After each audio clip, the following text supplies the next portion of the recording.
It's go time. God first, everything second. Let's work. Just imagine, family, you're sitting there, you're thinking to yourself, how in the world did I get myself into this? I got everything moving everywhere. How am I going to create, watch this, family, a sense of like we're actually doing something, being productive, and making sure that we are delivering on what the thing that we said we were going to deliver on after the project charter was executed, after the project planning was executed, after we get into executing, and now we're in that phase when we're looking at monitoring and controlling before we navigate into closing. What are you saying here, ED?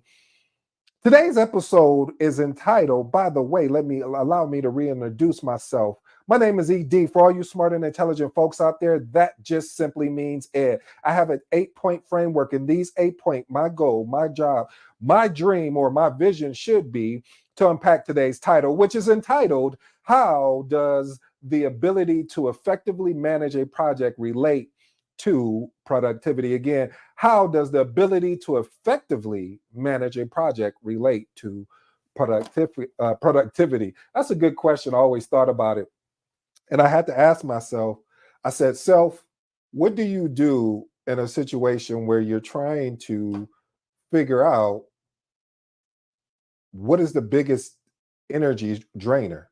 Point number one, manage energy, not just time. Listen, we have to understand, family, and recognize that human energy is a limited resource, and managing it with much care as well as time management is going to be important. One of the things I want to give to you as actionable steps is to encourage regular breaks, consider flexible working hours to match the individual energy peaks. Also, you need to monitor your own energy. I've watched how teams have gotten burnt out because of the workload, have gotten burnt out because they didn't have any resources to support them. So what I'm saying to you, and I'm challenging you, family, is manage the energy, just not the time. Because when you're managing the energy, meaning you're saying, okay, wait, I'm looking at my resource plan, and this person has too many activities, eventually they're going to burn out. Because if you don't look at it that way and you don't take that cautionary tale, what will happen is they will burn out. And then at that point, now you're really stuck, because now you got to find someone to backfill that stakeholder, get them up to speed. At the same time, you're hoping, matter of fact, you're, baby, please, you're hoping that it is the work that they produce is either the same or better than the previous stakeholder. All right, let's move on to point number two. Point number two,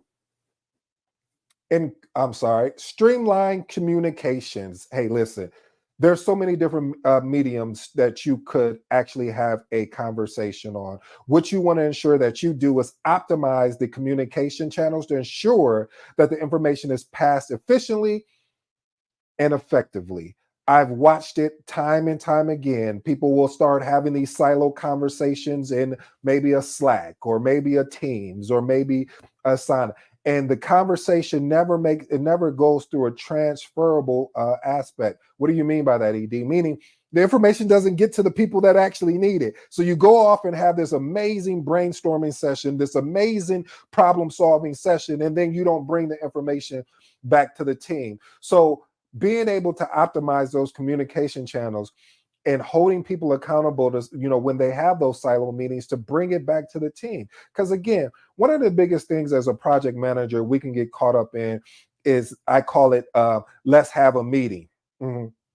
And what I mean by let's have a meeting, meaning is that that we're having a meeting to talk about the meeting we just had about the meeting we just had. Yeah, I know it's just as confusing as it was for me to say it. But the point of it is being able to identify and eliminate unnecessary meetings as well as emails. How can I take advantage? If I have a stakeholder that I have two meetings with, is there a way I could combine both of those meetings, and so that stakeholder can speak there? Do you know how much people will respect you so much more? Like, man, anytime a meeting invite comes out from you, they know what to expect. And that's the thing. You want to be able to establish those particular expectations. By establish those expectations, you will have more people that will show up to your actual meeting. Point number three, encouraging Knowledge sharing. What does that mean? I understand in these days and times, it's all about, it seems like, tribal knowledge. What is tribal knowledge? Meaning knowledge that people have gathered. This is my remix of who has gathered, but for some odd reason, that information was not handed over to the people that are actually in control or in leading the actual aspects. So one of the biggest things that I always recommend, and sometimes it works, family, and sometimes it doesn't. As I told you, we want to keep it very transparent here, is that project managers, they encourage to have what they call facilitate knowledge sharing among team members. Basically, what this does is helps and it ensures that valuable insights, skills, best practice are disseminated across the team in which enhances the overall productivity. Listen, I know that's a big buzzword nowadays, productivity, but listen, honestly, it will help the productivity, because just imagine if someone already had the information that the information you were looking for, and you didn't have to go do any further research and going to this person and they say no, going to that person, they say no, I don't even know what you're talking about. But someone that knows what they're talking about and having the ability to articulate themselves in a way that it makes sense, you pick it up, then you document the information, is amazing. So again, establish sharing processes and platforms. I mean, even if possible, create a repository where documentations go, and ensure that you could also do lunch and learn type sessions, which, hey, everybody loves to eat. So sometimes, project manager, you might have to go in your wallet real quick and get a couple pizzas, or get something, a couple of pizzas, and you guys sit around and talk and figure out ways that it will be effective, and when it comes to knowledge sharing. Point number 4, practice reflective learning. What does that look like? Listen, we have to understand, we have to embrace the ability to learn from what we just came out of is going to be key. Maybe you just missed what I just said there. I said the ability to come out of what we just learned is going to be key there. See, when you have an opportunity to go through something, you see how I'm doing that, going through. That means that you are going through this. I don't care if you're walking, I don't care if you're running, I don't care if you're sliding, you're going through it. Now, once you get to the other side, now it's time to do a roll call. Roll call, meaning you basically want to do is you want to look back on some of those practice. What could you have done better? What some of the things you couldn't have controlled? Okay, now I can't control those things. How do I respond? How do I ensure that if this happens again, I'll be in a good position mentally to address it? Point number 5, enhance decision-making processes. Listen, one of the biggest things, one of the foundational principles, if you were allow me to put my iron triangle together, it would be around problem solving. It would be one of the aspects. Why is that?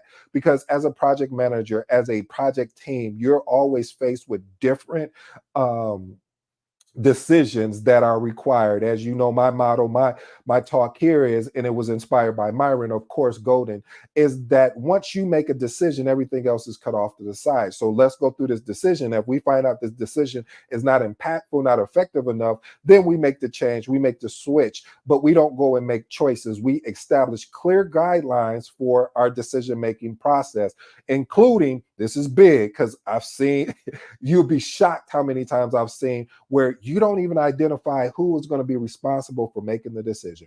That's why the RAID Q log is so important. If you're not familiar with the RAID Q log, RAID Q stands for risk, action items, issues. D is the decision. And then Q, of course, is questions. You want to keep that. I love having that document handy, because when a decision is made, I put the person that actually made the decision, when the decision was made, and what was the context around what the decision is or was made. And so you want to ensure that you're able to do that. Let's move on to point number 6. Encouraging accountability. Listen, accountability sometimes can be a good thing, and it sometimes can be a bad thing. I don't ever know when it's going to be a bad thing, but it just sounded good the way it was rolling off my tongue. But no, seriously, family, accountability. You want to ensure that you effectively foster a culture of accountability. You don't always want to be the one that is holding someone accountable. Yes, it is your job. However, once you created an atmosphere, some type of energy in which the teams are holding each other accountable and say, hey, you said you were supposed to deliver this on Friday and you didn't deliver it on Friday. Talk to me. What is going on? And they get to hemming and hawing and making every excuses. And then you ask the next follow-up question and saying, well, if you knew you weren't going to deliver on Friday, why you just didn't email me or ping me or in Slack or Teams or something like that? And so a lot of times, family, we have to be cognizant. We have to be careful.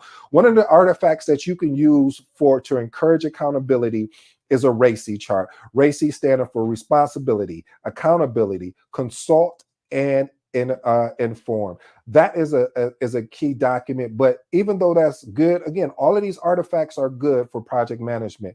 But what I've also seen happen is that you go and create your RACI document, you go in and create your RAID log, and you document, but then you don't go back and continue to revisit it. So that's why I'm all about the mindset, being able to create a culture of a mindset to be able to hold people accountable for the thing that they said they were going to deliver on. And if they can't deliver on it, we need to figure out why.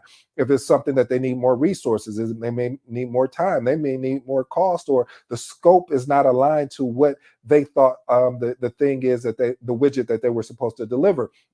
So family, holding people accountable will, and when you can get that to spread around your team, oh my goodness, you're talking about a team that is just, everybody knows their mission and they don't care. It's not about the feelings. You're respectful, you're professional, but we care about the mission. What is the mission? The mission is to get this project done on time, within scope, within cost, and having a impeccable quality if possible.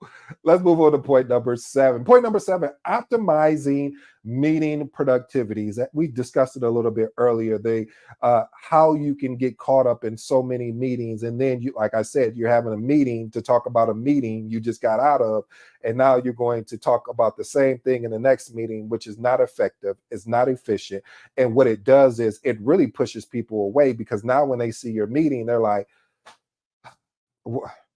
why am I even going to go here? Because all I know what's about to happen is we're going to have another meeting about something. So, so you always want to, I share here what I do when I'm putting a meeting together. I have 3 components. Mostly now I'm going down to 2, but it's, what's the purpose of the meeting? What we're about to meet for. And then what are some outcomes? I learned the outcome piece from Alex Hormozy. Hey, what are we trying to get when we meet, when we get connected? What are we trying to do? Let's go through and boom, boom, boom, so we can address it. And then I can let you go and move on. All right, let's talk about point number 8.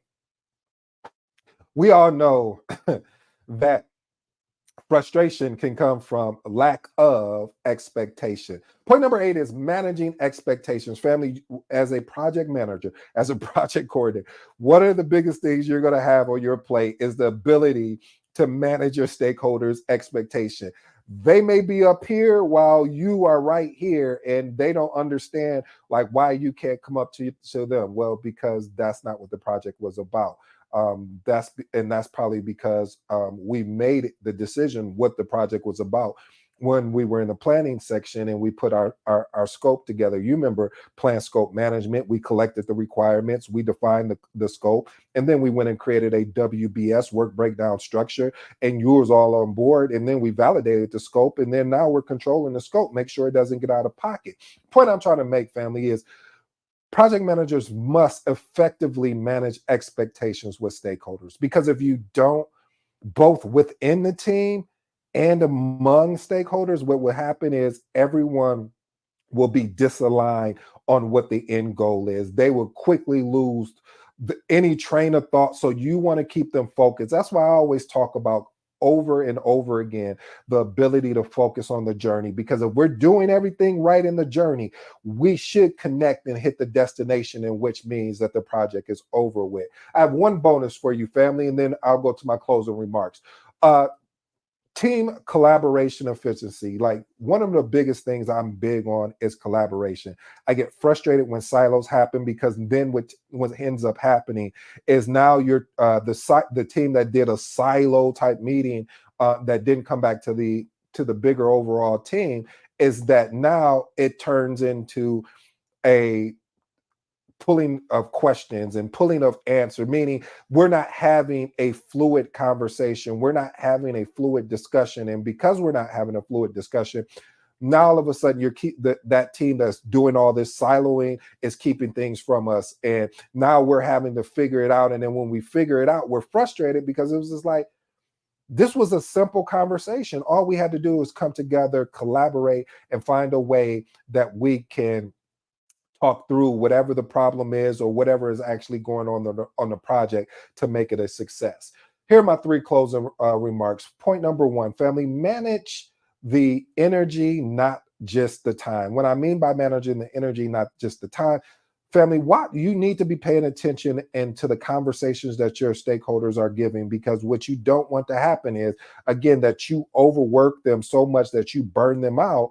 And then when you burn them out, then now you're having to retrain another stakeholder. Let me park it parenthetically real quick, because I've had somebody say, no, you just keep working. I'm like, okay. And I'm not going to say the person's name, but I watched how that project just died because they were working the stakeholders so hard that they didn't have any. I mean, it was just like they kept jumping from thing to thing. And I'm watching, I'm like, man, you need to slow this down.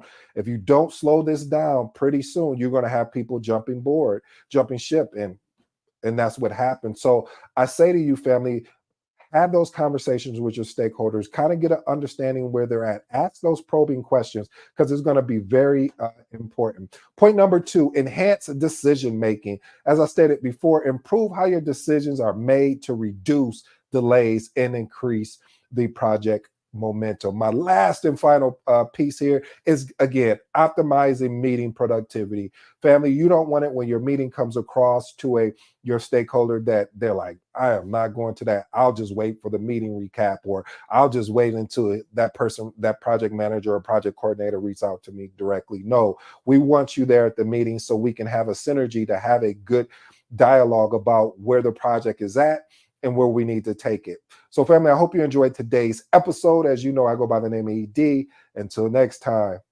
I'm gone.